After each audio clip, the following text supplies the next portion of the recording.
राणा सांगा पर AIMIM chief Owaisi का एक बड़ा बयान सामने आया है और ओवैसी ने राणा सांगा पर बयान दिया है और कहा जा रहा है कि ये रामजी लाल सुमन के समर्थन में दिया गया है।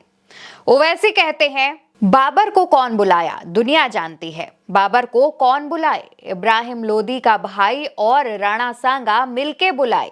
अब ये और बात है कि बाबर की नीयत खराब हो गई जीतने के बाद यहां से। तो दोस्तों, ओवैसी कहते हैं कि राणा सांगा और इब्राहिम लोधी के भाई ने मिलकर बाबर को बुलाया था। वो बात अलग है कि बाबर यहां पर आए, जीते और उसके बाद उनकी नीयत खराब हो गई।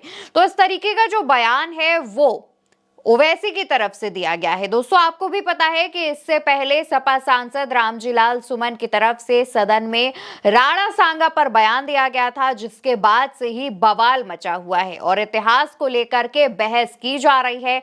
इसी बीच ओवैसी ने भी हैदराबाद में जनसभा के दौरान राणा सांगा पर बयान दे दिया है। बयान राणा सांगा पर दिया गया है और इसके बाद विवाद और ज्यादा बढ़ गया है, क्योंकि रामजी लाल सुमन के बयान के बाद विवाद अभी थमा नहीं था कि ओवैसी ने भी राणा सांगा पर बड़ा बयान दे दिया और बयान भी ऐसा जिसको लेकर के अब कहा जा रहा है कि करणी सेना जो है, जैसे कि रामजी लाल सुमन के घर पहुंची थी, वैसा ही कुछ ओवैसी के साथ भी कर सकती है। हालांकि सोशल मीडिया पर लोगों ने ये दावे किए हैं।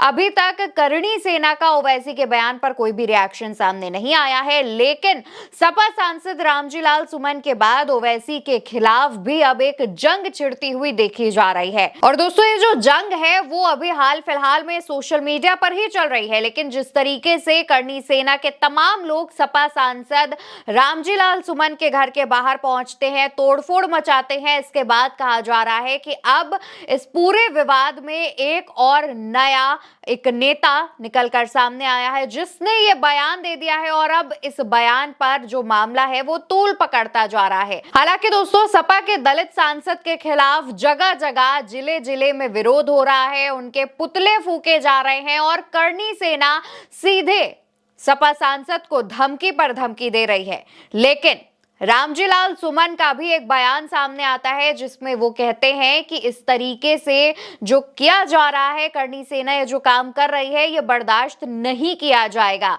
अब दोस्तों, सदन में रामजी लाल सुमन के बयान के बाद बवाल हो रहा है। दूसरी तरफ हैदराबाद में ओवैसी ने जो बयान दिया है जनसभा के दौरान, उसको लेकर के भी अब एक नई जंग सोशल मीडिया पर छिड़ती हुई दिखाई दे रही है।